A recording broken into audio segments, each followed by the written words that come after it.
کہ جو ہے میں نے بڑے بڑے دربار دیکھے لیکن محمد کے دربار صلی اللہ علیہ وسلم کی بات ہی اور ہے۔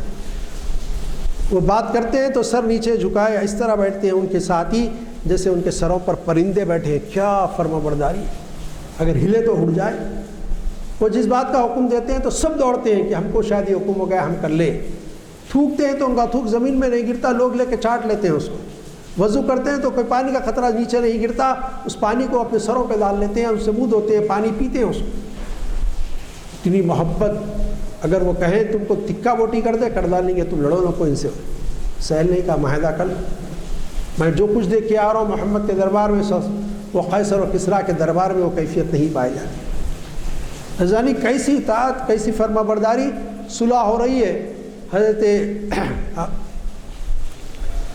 جو ہے ایک صحابی رسول تھے تو جو وہ زنجیروں میں جکڑے ہوئے تھے، وہ آگے اس زنجیروں کو ساتھ ان لوگوں نے کہا مشرکین مکہ نے معاہدہ طے پا چکا ہے۔ حضور نے فرمایا دستخط نہیں ہوئی تو انہوں نے کہا کہ زبانی تو طے ہو گیا ہے، اگر آپ ان کو دے رہے ہیں تو پھر ابو جندل کو تو پھر ٹھیک ہے معاہدہ، نہیں تو معاہدہ برخاست کیا جاتا ہے۔ صحابہ نہیں چاہتے تھے کہ دیا جائے، وہ کہہ رہے ہیں دیکھو ساتھیوں حضور سے گزارش کرو مجھے مت دے، یہ میرے پہ ظلم ڈھاتے ہیں، میں ظلم سے بیزار ہو گیا۔ حضور نے ان کے حوالے کر دیا۔ صحابہ کو بڑا ناگوار گزرا، لیکن اطاعت و فرما برداری نبی کی۔ صلح میں ایسے شرائط رکھے گئے تو ناگوار تھے صحابہ کو، یہ سال طواف کعبے کا نہیں کریں گے، دوسرے سال آئیں گے اور ہتھیار نہیں لائیں گے، 3 دن سے بڑھ کے خیام نہیں کریں گے، سارے کنڈیشن کسی کو نہیں، نبی صلی اللہ علیہ وسلم کو اور ان کی جماعت کے لیے کنڈیشن۔ حضور نے مانا، صحابہ ماننے کے لیے تیار نہیں تھے، لیکن اطاعت کا جذبہ ایسا تھا کہ فوراً خاموشی ہو گئی۔ جنہوں نے کچھ کہا وہ بھی توبہ اللہ کے لیے باندھی۔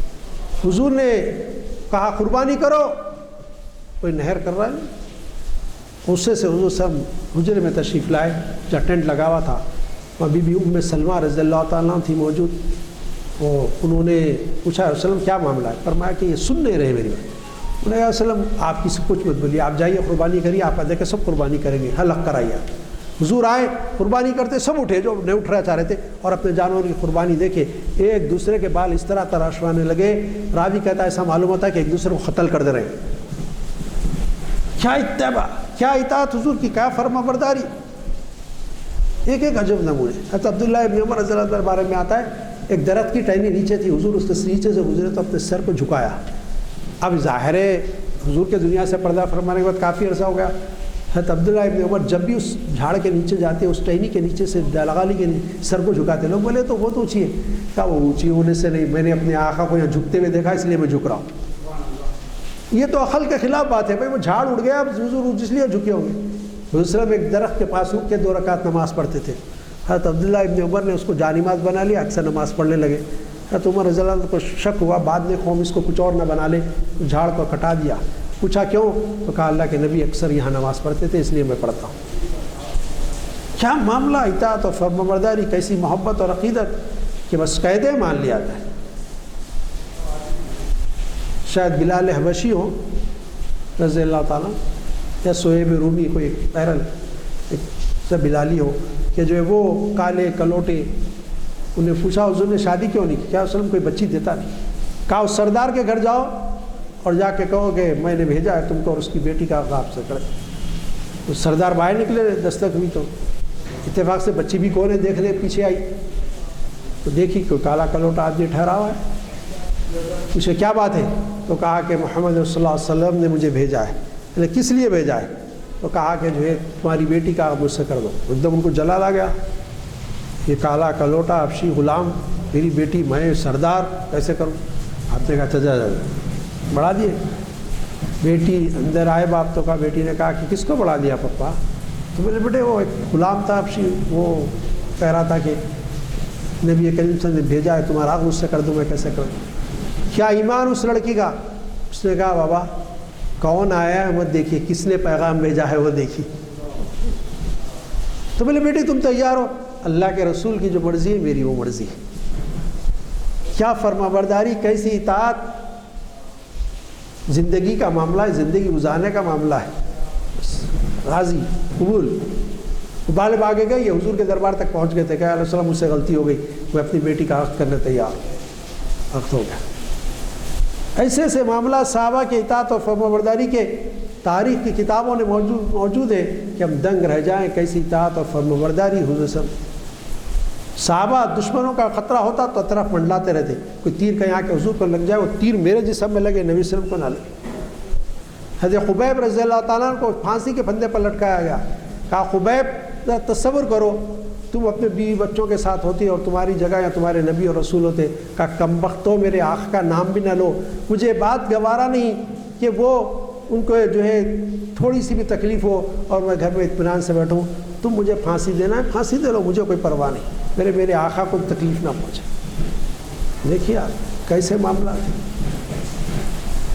کیا معاملہ۔ حضرت زید ایک صحابی رسول تھے، ان کو پکڑا، قافلے سے لوٹا گیا، مشرکین مکہ نے منہ والا دام لیا، وہ مارے تھے ایک سردار کو، اس کے خاندان والوں نے اولاد خریدا تاکہ زید کو قتل کر دیا۔ حضرت زید کو لٹکایا گیا ہاتھوں کے باندھ کے، اور نیزے سے کچوگے دینے جانے لگے ان کو، اور کہا گیا کہ زید ذرا سوچو تمہاری جگہ تمہارے نبی اور رسول ہوتے تو اپنے گھر میں ہوتے، تو آپ نے کہا کم وقت ہو، تم کو جو کرنا ہے کرو، جہاں سے کاٹنا ہے کاٹو، مجھے گوارا نہیں کہ میں اطمینان سے بیٹھوں اور میرے آقا کے تلوے میں کانٹا بھی چھپ جائے۔ یہ محبت کے ایسے مناظر، اطاعت اور اتباع کی ایسے باتیں کہ دنیا دنگ رہ جائے، یہ معاملات صحابہ کرام کے تھے۔ وہی معیار ہے کہ اتباع اور اطاعت کس طرح نبی صلی اللہ علیہ وسلم کی جائے۔ ایک صحابی رسول یمن سے تھے، آئے تھے اسلام قبول کر یمن چلے گئے، پھر حضرت عمر رضی اللہ عنہ کے دور میں آئے، صحابہ نے ان کو کہا کہ بھائی یہ حصہ کھلا مت رکھو سینے کا، ہم تو باندھ کے رکھتے ہیں، سنت یہی ہے، تو انہوں نے کہا نہیں میں کھلا رکھوں گا۔ ان کو پکڑ کر لے گئے کہاں پر؟ حضرت عمر کے پاس۔ انہوں نے کہا امیر المومنین یہ ایسا کرا ہے۔ آپ نے پوچھا کیا معاملہ ہے؟ تو انہوں نے کہا کہ میں یمن کا رہنے والا ہوں، حضور کے دور میں آیا تھا، ایک ہی مرتبہ ایمان لایا، چلا گیا، پھر اب آیا، یہ تم کھلا کیوں رکھتے ہو؟ ہم نہیں رکھتے۔ تو انہوں نے کہا میں آپ کی بات کیوں مانوں، میں نے اپنے آنکھوں سے دیکھا، جس وقت میں بیعت کر رہا تھا حضور کا سینہ کھلا تھا، یہ حصہ میں کھلا ہی رکھوں گا۔ تم مسکرا کے چھوڑ دیکھا، اس کو چھوڑ دو، اس نے اپنے آنکھوں سے دیکھا۔ سارے ان لوگوں کی بات ایک طرف، میں نے نبی صلی اللہ علیہ وسلم کو جس حالت میں دیکھا ویسی رہوں گا، ان کی اتباع، ان کی تقلید، ان کی پیروی میں دیکھا آنکھ سے ویسی کروں۔ عزیزان گرامی، یہ معاملہ صحابہ کے اتباع کے اور تقلید کے تھے، اور یہی معیار حق ہے۔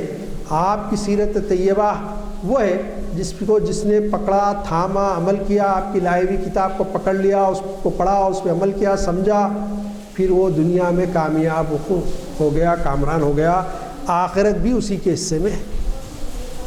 لیکن شرط یہ ہے کہ ایمان کے ساتھ صحیح طور پہ حضور کی اتباع و اطاعت کی جائے، من چاہے زندگی نہ گزاری جائے، اتباع اور اطاعت حضور کی ایسی کی جائے۔ میں نے سنا تھا ایک واقعہ کسی بزرگ سے کہ ایک چائنیز مسلمان اور اتفاق سے وہ اسلام قبول کرانے والی جو جماعت تھی، وہ لوگوں نے جو ہے کچھ احادیث سنایا اس کو، اس میں ایک حدیث سنایا گیا کہ جو ہے حضور مانگ درمیان سے نکالتے تھے۔ اب وہ گیا کنگا لے کے ٹھہر گیا، وہ لوگوں کے بال بڑے سخت ہوتے، مانگ نکل رہی اس لیے اس کو، اس لیے چھوٹے چھوٹے بال رکھتے ہو، کری دیکھا کیا کروں، ریزر بلیڈ لے کے یہاں سے یہاں تک کاٹ لیا، خون نکلا، پھر اس کے بعد کھپلی آئی، پھر وہ اس سے پہ بال نہیں آنے لگے۔ لوگوں نے پوچھا یہ کیوں کیا؟ تو کہا کہ اب دیکھو مانگ بیچ سے دکھ رہی تو نہیں دکھ رہی، میرے آقا کی سنت ہے۔ کیا محبت حضور سے، کیا کیفیت صحابہ کی، اتباع و اطاعت کی بے مثل واقعات صحابہ نے ہمارے لیے چھوڑے ہیں۔ حضرت ابوبکر صدیق رضی اللہ عنہ کا دورہ، بڑا لشکر حضور نے حکم دیا تھا جانے کا، اس میں اکابر صحابہ، عمر جیسے صحابی بھی تھے اس میں، اور زید بن حارثہ 17 سالہ لڑکے کو، نوجوان کو آپ نے جو ہے اس کا سردار بنایا، حارثہ بن زید رضی اللہ تعالیٰ۔ تو انہوں نے صحابہ نے مشورہ دیا کہ کسی کو کمانڈر اللہ کے نبی بنائے تھے، اب دنیا میں نہیں، آپ کسی کو بنا دیجیے۔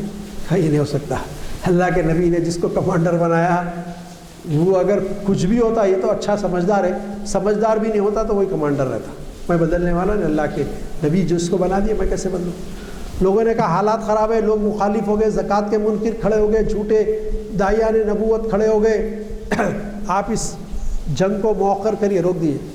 کہا خدا کی قسم یہ نہیں ہو سکتا، جس لشکر کو حضور نے تیار کر کے بھیجا میں اس کو روکوں؟ حکم دیا کچھ کرو۔ کیا اطاعت اور اتباع کا معاملہ، حضور کی بات میں تھوڑی سی فرق نہ لائے۔ یہ کیفیت صحابہ کرام کی تھی۔